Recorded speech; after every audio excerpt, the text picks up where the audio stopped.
बिस्मिल्लाहिर्रहमानिर्रहीम। मोहतरम हज़रत हकीम साहब अस्सलामु अलैकुम। अल्लाह ताला ने मुझे हदायत बख्शी और कहाँ से कहाँ पहुँचा दिया। इस वजह से कि कुछ अरसा पहले मुझे किसी शख्स ने अदारे अबकरी का छपा हुआ किताबचा दो अनमोल ख़जाना और महनामा अबकरी दिया। फिर अल्लाह ने मेरा दिल बदल दिया। अल्लाह ताला आपको अजर अज़ीम अता फ़रमाए और तमाम आफ़ात व बलियात से महफूज फरमाए, आमीन।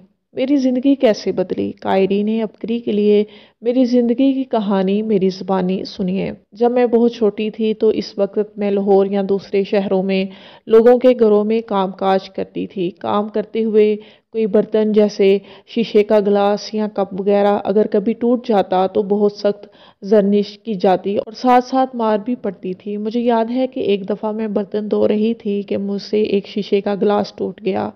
फिर क्या था कि मेरी शामत आ गई। एक जनाटेदार थप्पड़ जब मेरे सफ़ेद चमड़े पर पड़ता तो मेरी आंखों के आगे अंधेरा आ जाता था और सिवाय रोने धोने के मैं कर भी क्या सकती थी। इसके बाद मेरे वालिदैन को जब पता चला तो इन्होंने मुझे वापस बुला लिया। मैंने प्राइमरी तालीम भी हासिल की थी और घर में अपनी वालदा से कुरान पाक नाजरे का चंद सिपारे भी पढ़े थे। इसके बाद मुझे मांगने पर लगा दिया गया। हम 3 से 4 बच्चे होते थे और हमारी ड्यूटी होती थी कि सारा दिन शहर के लारी अड्डों और बसों में जाकर मांगना है। इस काम से हमारा अच्छा खासा गुजारा होने लगा। कुछ अरसे बाद मेरे वालिद फौत हो गए और इसके 2 साल बाद वालदा भी फौत हो गई। फिर मैं बुरे लोगों के हत्थे चढ़ गई। चंद साल के बाद ही मैं एक मुकम्मल तवाइफ बन चुकी थी। एक मरतबा मैं एक छोटे से शहर में एक किराए के घर में रहती थी और मेरा धंधा अरूज पर था। इस इलाके के मुअज़्ज़िज़ अफराद ने हमसे मकान खाली करवा लिया। इसके बाद शहर की दूसरी जगह पर मज़ीद 2 साल रहे। फिर जब इनको हमारे कारोबार के बारे में मालूम हुआ तो इन्होंने भी हमसे घर खाली करवा लिया। फिर एक और छोटे से शहर में जाकर रहाइश इख्तियार की। जब वहाँ के लोगों को हमारे बारे में मालूम हुआ तो इन्होंने भी हमें एक तांगे पर बिठाकर और हमारे मुंह काले करके सारे शहर का चक्कर लगवाया। इसके बाद हम एक और शहर में आ गए। वहाँ पर हमें इलाके के मुअज़्ज़िज़ीन का तहफ़्फ़ुज़ हासिल था। बड़े बड़े ओहदों वाले हमारे पास आते। फिर कुछ अरसे बाद हमने फिर शहर तब्दील कर लिया। यहाँ पर आकर भी हमने पहले वाली ज़िंदगी गुजारना शुरू कर दी। तवाइफजादियों में मेरा एक मकाम था, एक नाम था। मुझे देखकर तवाफ़ें रश्क करती थीं। मेरे पास बड़े बड़े अमरा आते और मेरी एक झलक देखने को मुँह मांगी रकम दी जाती। इस शहर में भी मैं चंद साल रही। फिर पाकिस्तान के एक बड़े शहर में आ गए। यहाँ भी चंद माह के अंदर अंदर मेरी धूम पूरे शहर में फैल गई। मेरे हुस्न का चर्चा होने लगा। लोग मेरी कीमत लगाते और मुँह मांगे पैसे देते। बड़ी बड़ी गाड़ियों वाले, बंगलों वाले मेरी झिड़कियाँ तक सह जाती। हत्ता कि मैं बाज़ औकात गालियाँ निकालती, वो भी बर्दाश्त करती। हत्ता कि जिनके सामने कोई नज़र उठाकर ना देख सकता था, मैं इनसे शदीद बदतमीज़ी करती और वो हंस कर टाल जाते। पूरे बाजार में मेरी धूम थी। मुझे खुद पर फख्र था, नाज था। मुझ में हुस्न की वजह से अकड़ थी। वाफ़े मेरी शोहरत देखकर मुझे दूर से देखती और ठंडी आहें भरती। मेरे पास अक्सर एक शख्स आता था।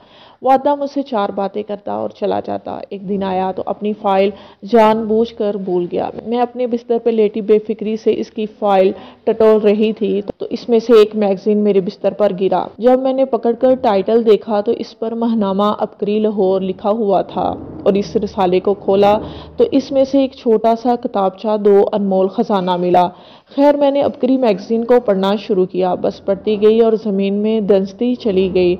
मेरे मुंह से निकला, उफ खुदाया ये क्या है और मैं क्या हूँ। दो अनमोल खजाना किताबचा पढ़ा, तारुफ पढ़ा, इसमें मौजूद वाक़यात पढ़ने के बाद दो अनमोल खजाना नंबर 2 जब चंद बार पढ़ा तो मुझे अपने वजूद से, लिबास से, बिस्तर से नफरत सी होने लगी।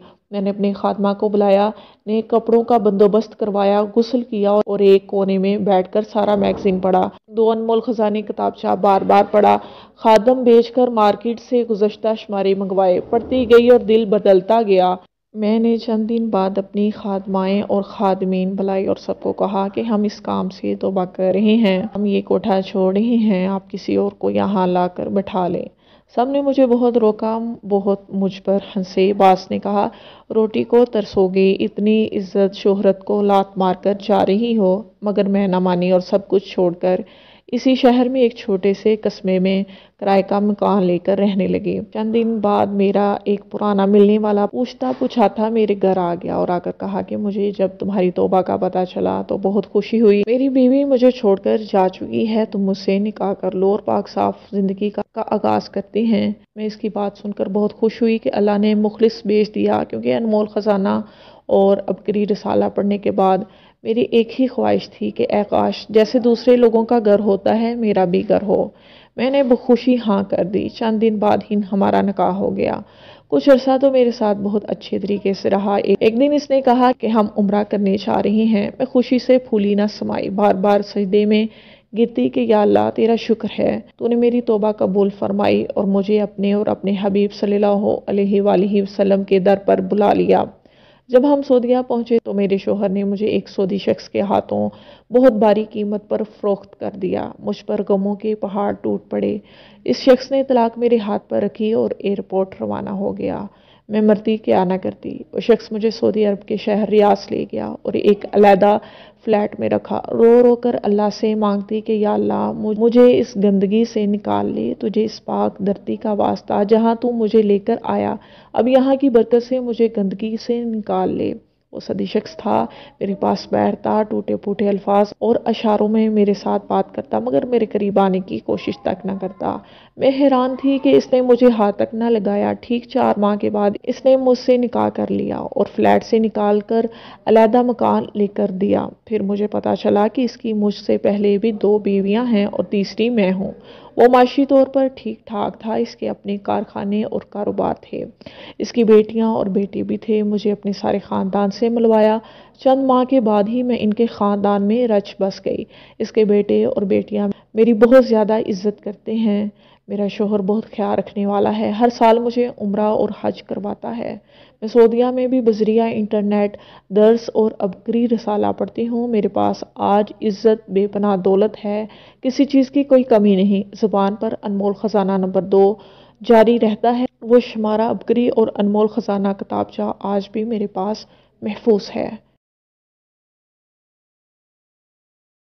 باہوالہ ماہنامہ عبقری نومبر 2017 صفحہ نمبر 15۔ چلیں جی اب ویڈیو کو ختم کرتے ہیں۔ اگر کسی بات کی آپ کو سمجھ نہ آئے تو ضرور پوچھ لیجئے گا۔